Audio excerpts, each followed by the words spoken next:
Hello friends, welcome to right. In this video में हम कुछ इंपॉर्टेंट ऑप्शंस के फैक्ट्स के बारे में बात करेंगे। जनरली ऑप्शन मार्केट के basics, what is call put and what are the option Greeks. तो लेट्स स्टार्ट। जनरली ऑप्शंस कैसे वर्क करता है ये मेजॉरिटी ऑफ द पीपल्स को पता ही है, but this is for a beginners. Let's assume कोई भी अंडरलाइंग एसेट है, सपोज कोई स्टॉक है या इंडेक्स है। अगर हम एग्जांपल लेते हैं निफ्टी, अगर मार्केट ऊपर जा रहा है इन दैट केस क्या होगा, कॉल बढ़ेगा। अगर मार्केट नीचे जाएगा तो क्या होगा, put premium will get increase. In simple way, market ऊपर जा रहा है तो हम कॉल बाय कर रहे हैं, अगर मार्केट नीचे जा रहा है तो हम पुट बाय कर रहे हैं। और इसके अगेंस्ट क्या कर सकते हैं, हम सेलिंग भी कर सकते हैं। There are three types of options, O T M, A T M and in the money.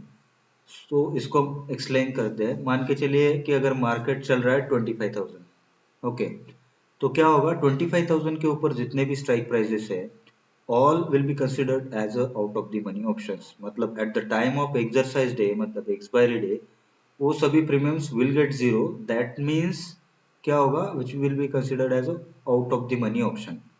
Okay, at the money options का मतलब क्या है कि सपोज मार्केट चल रहा है 25,000, सो 25,000, 24,950 ये strike prices that will be considered as at the money option. मतलब जहां पे मार्केट चल रहा है वहां पे ही का ही स्ट्राइक प्राइस कंसिडर करोगे, so that will be as ATM. And in the money options क्या है कि जितने भी deep in the money option है, suppose market is trading at around 25,000, तो 24,950 से लेके नीचे जितने भी ऑप्शंस है which will be consider as in the money option. Because at the time of exercise day, मतलब ऑन द एक्सपायरी डे, उसमें कुछ ना कुछ तो वैल्यू रहेगा प्रीमियम्स में, वो जीरो नहीं होंगे, उसको बोलते हैं इन द मनी ऑप्शन। अभी हम ऑप्शन कैलकुलेशंस के बारे में सीखेंगे। सपोज मार्केट चल रहा है 25,030 और आपका स्ट्राइक प्राइस है 25,000 और उसका प्रीमियम चल रहा है 100। ओके, तो इसमें इंट्रिंसिक वैल्यू क्या है और टाइम वैल्यू क्या है। इंट्रिंसिक वैल्यू कैसा है, 25,030 जो करंट मार्केट प्राइस है उसको स्ट्राइक प्राइस से माइनस करना है, तो ये आ जाएगा 30, that will be your intrinsic value.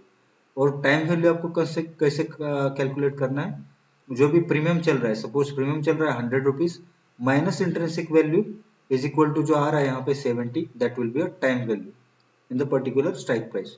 वैसे ही अगर हम एक्सरसाइज डे पे वो प्रीमियम कितना क्लोज हो सकता है वो देखेंगे। सपोज मार्केट चल रहा है 25,070, मतलब एक्सपायर हो रहा है उस दिन पे, तो 25,000 की कॉल ऑप्शन क्या होगी। सिंपल वे, जहां पे मार्केट क्लोज हो रहा है वो 25,070 माइनस जो स्ट्राइक प्राइस है 25,000, that means 70, that will be a premium on the day of exercise expiry day. अभी कुछ इंपॉर्टेंट ऑप्शन ग्रीक्स के बारे में हम डिस्कस करेंगे that will effect on option premiums. Let's start. Options में उसमें delta, gamma, theta, vega and rho, these are the four part of the options. So how delta works.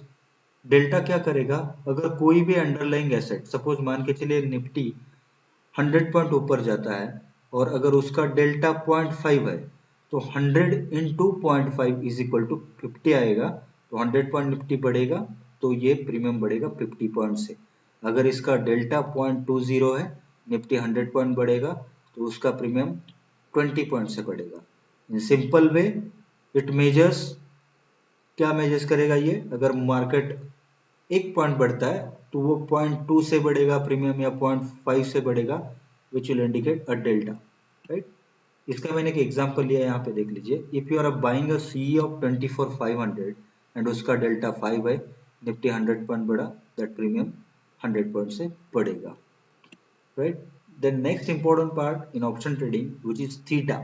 Theta का general benefit जो है वो मिलता है option buyer को, sorry option seller को। जैसे कि हमने अभी देखा कि थीटा टाइम वैल्यू जो है, वो टाइम वैल्यू क्या होगा, जैसे ही एक्सरसाइज डे पास में आ जाएगा धीरे धीरे उसमें से जो टाइम वैल्यू है वो कम होता जाएगा, राइट। तो उसको एग्जाम्पल के हिसाब से हम कैलकुलेट करेंगे। यहाँ पे देख लीजिए, मैंने एक एग्जाम्पल लिया है। सपोज सेंसेक्स अभी चल रहा है 80,000 और 80,000 की कॉल है 200 और एक्सपायरी को 4 दिन बचे हैं और उसका डेल्टा मान के चलिए एक 20 है। तो अगर सेंसेक्स किधर भी नहीं गया, यहाँ पे ही रुका, इन दैट केस ऑल्सो क्या होगा, every day that premium will get reduced by 20 point. Okay, at the fourth day आप क्या देखोगे, वो प्रीमियम आ जाएगा 120। दैट्स वाई क्या होगा, थीटा का बेनिफिट जो है ऑलवेज सेलर को मिलता है, वो एक एडिशनल बेनिफिट रहता है ऑप्शन सेलर को rather than बायर्स। अब हम कुछ ऑप्शन स्ट्रेटेजीज के बारे में डिस्कस करेंगे। तो कॉमन स्ट्रेटेजीज जो है straddle, strangle, iron condor and iron fly, right. So पहले हम देखेंगे कि लॉन्ग स्ट्रैडल क्या होता है। स्ट्रैडल मतलब कोई भी एक स्ट्राइक प्राइस में आप करते हो। अगर आप मार्केट 24/700 का चल रहा है, आप 24/700 की कॉल भी बाई कर रहे हो, पुट भी बाई कर रहे हो, उसको बोलते हैं लॉन्ग स्ट्रैडल। ओके, ये लॉन्ग स्ट्रैडल क्यों करते हैं कि अगर आपको लग रहा है कि मार्केट में मेजर मूवमेंट आने वाला है but you are not sure कि कौन से डायरेक्शन में आएगा, अप या डाउन होगा, बट डायरेक्शन में किधर ना किधर मार्केट में मूवमेंट बढ़ा आएगा, इन दैट केस ओनली क्या होगा, लॉन्ग स्ट्रैडल आपको प्रॉफिट देगा। अच्छा, अगर मार्केट किधर भी नहीं जाता है, वहां का वहां रहता है, तो उसमें लॉसेस आने के चांसेस रहते हैं। ओके, दूसरा है शॉर्ट स्ट्रैडल। ये लॉन्ग स्ट्रैडल के एग्जैक्टली अपोजिट है। आपको लगता है कि मार्केट ऊपर भी नहीं जाएगा, नीचे भी नहीं जाएगा, इसी लेवल पे क्लोज होगा, तो क्या होता है, शॉर्ट स्ट्रैडल बेनिफिशियल रहता है। क्योंकि आप क्या करते हो इसमें, 24,000 की कॉल बेचते हो, सॉरी 24,700 की कॉल एंड 24,700 की पुट, उसी स्ट्राइक का आप पुट कॉल बेच रहे हो। ओके, तो इसको बोलते हैं शॉर्ट स्ट्रैडल। नेक्स्ट है आयरन कंडोर। ये क्या है कि एक रेंज डिसाइडेड मूवमेंट के लिए बेनिफिशियल रहता है। जैसे कि निफ्टी चल रहा है, मान के चलिए अभी 25,700, सॉरी 24,700, आपको लग रहा है 25,000 के ऊपर भी नहीं जाएगा, 24,500 के नीचे भी नहीं जाएगा। इन दैट केस आप क्या करते हो, जो रेंज बना है 25,000 एंड 24,500, सो 25,000 का कॉल सेल करोगे, 24,500 का पुट सेल करोगे। बट रिस्क मैनेजमेंट के लिए क्या करते हैं, अगर मार्केट ऊपर गया तो ज्यादा कुछ लॉसेस नहीं आने चाहिए, इन दैट केस हम क्या करते हैं, अपर साइड में 200 पॉइंट अवे का जाके कॉल बाय किया, वैसे ही नीचे 24,200 का जाके पुट बाय किया। सो दैट मीन्स ये दैट बिकम्स आयरन कंडोर। तो इसका प्रॉफिट कब आ जाएगा, रेंज डिसाइडेड मार्केट में 25,000 एंड 24,500 के नीचे किधर भी एक्सपायरी आता है, इन दैट केस आपको अच्छे गेन्स देखने को मिलेंगे। नाउ अभी क्या है कि नाउ डेज ऑप्शंस ट्रेडिंग में लॉसेस आने के चांसेस क्यों रहते हैं, इसमें हमारा कोई रिस्क मैनेजमेंट नहीं रहता। जो भी हम ट्रेड रहते हैं उसको कोई डिसाइडेड स्टॉप लॉस फॉलो नहीं करते हैं।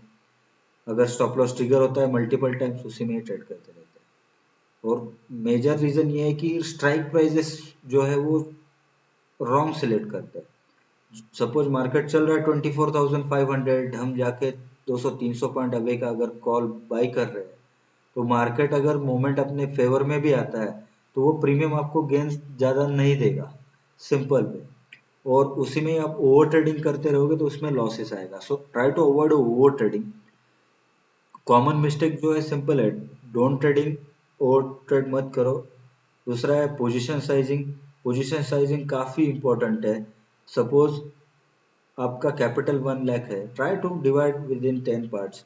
क्या होता है कि आपके पास कैपिटल 1 लाख है, आप उसका 50-60% कैपिटल एक ही ट्रेड में लगा रहे हो, और एट द सेम टाइम वो पोजीशन अगर आपके फेवर में नहीं जाता है तो डायरेक्टली 30-40% कैपिटल वाइप आउट होने के चांसेस रहते हैं। दैट्स वाई आप आपका पोजीशन लिमिट जो है वो सेट कीजिए, और try to buy at in the money premium या एट द मनी प्रीमियम। उससे क्या होगा, थीटा डीके ज्यादा नहीं आएगा, बट वो प्रीमियम्स का अगर वैल्यू ज्यादा है तो उसको 1 या 2% जो भी डिसाइडेड आपको लगता है रिस्क मैनेजमेंट फॉलो करना है, उतना स्टॉप लॉस आप उसको फॉलो कीजिए। नेक्स्ट क्या है, आप आपके ट्रेडिंग को इम्प्रूव कैसे करना है, जैसे मैंने अभी बताया कि रिस्क मैनेजमेंट। रिस्क मैनेजमेंट क्या है कि नॉट नेसेसरी कि आप एवरी डे ट्रेड करो। Okay, risk to reward depend करो। एटलीस्ट ऑप्शंस में आप 1:2 का रिस्क टू रिवॉर्ड रखो।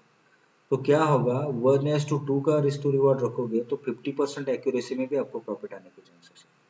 बट 1:1 रखोगे ना तो क्या होगा, आपको एक्यूरेसी एटलीस्ट 60-70% रहना चाहिए, तब जाके आपको प्रॉफिट में रहोगे। विदाउट स्टॉप लॉस आपको कोई भी ट्रेड नहीं लेना है। जनरली 1 या 2% जो भी आप कैपिटल डिप्लॉय कर रहे हो पर्टिकुलर ऑप्शन में, उसको 1 या 2% का स्टॉप लॉस ऑफ फॉलो करो, not more than that. Suppose आप जो स्ट्राइक प्राइस नियर मार्केट पे सिलेक्ट कर रहे हो ना, तो उससे बेनिफिट क्या होगा, आपको थीटा डीके नहीं आएगा। As I said, over trading आप कम कर लीजिए, उससे भी आपको ऑप्शंस में काफी हेल्प हो जाएगा। और क्या होता है, जब भी आप ओवर ट्रेडिंग कम करते हो, खुद को डिसिप्लिन में लाते हो ना, तो उसका एक हैबिट होगा आपको day by day. That means आप वो एक प्रोसेस में आओगे, और टाइम बीइंग आप एक सक्सेसफुल ट्रेडर हो जाओ। नेक्स्ट, कभी भी आप मार्केट में ट्रेड कर रहे हो, कोई भी इंस्ट्रूमेंट, ऑप्शन हो या अदर इक्विटीज हो, पहले आप एनालिसिस कीजिए प्रॉपरली। आपके सेटअप में अगर वो ट्रेड आ रहा है तभी कीजिए, अदरवाइज उसको इग्नोर कीजिए, क्योंकि मार्केट एवरी डे ओपन होने वाला है, नेक्स्ट डे आपको सेटअप मिलेगा। मतलब जो सेटअप आपको अंडरस्टैंड हो रहा है वैसे ही सेटअप में आपको काम करना है। आप प्रॉपर सपोर्ट रेजिस्टेंस फाइंड करो। ऑप्शन ट्रेडिंग में जनरली मेजर इंपॉर्टेंट है ओपन इंटरेस्ट। इससे आपको पता चलता है कि मार्केट का रेंज क्या है, सपोर्ट किधर है, रेजिस्टेंस किधर है, पीसीआर रेशियो क्या है। एंड ऑलवेज ट्रेंड के साथ ट्रेड करो। अगर मार्केट ऊपर जा रहा है तो फॉलो द मार्केट, नीचे जा रहा है तो मार्केट को फॉलो करो। Don't try to trade against the market. उसको क्या होगा, एक आध बार आपको प्रॉफिट आ जाएगा, but that will become your habit. आप हमेशा मार्केट के अगेंस्ट ट्रेड लेने का ट्राई करोगे। मतलब आपको लग रहा है कि मार्केट ऊपर गया, अभी नीचे आएगा, पुट बाय करता हूँ, मार्केट नीचे गया और अगर अभी कॉल बाय करता हूँ, तो उससे क्या होगा, आपका ट्रेडिंग है वो राइट डायरेक्शन में नहीं जाएगा। ओके, तो हमने अभी एक ऑफर रखा है कि जो भी ऑप्शंस ट्रेडिंग के कोर्सेस है वो हम completely zero of cost offer कर रहे हैं। आपको कोई भी इसमें इंफॉर्मेशन चाहिए तो अपने नंबर पे व्हाट्सअप कर सकते हैं या हमें मेल कर सकते हैं। और thanks for the watching video. अगर आपको ये वीडियो अच्छा लगा तो हमारे चैनल को सब्सक्राइब कीजिए। ऐसे इंफॉर्मेटिव वीडियोज़ हम हमारे चैनल पे अपलोड करते रहते हैं, इसका आपको बेनिफिट मिल जाएगा। थैंक्स।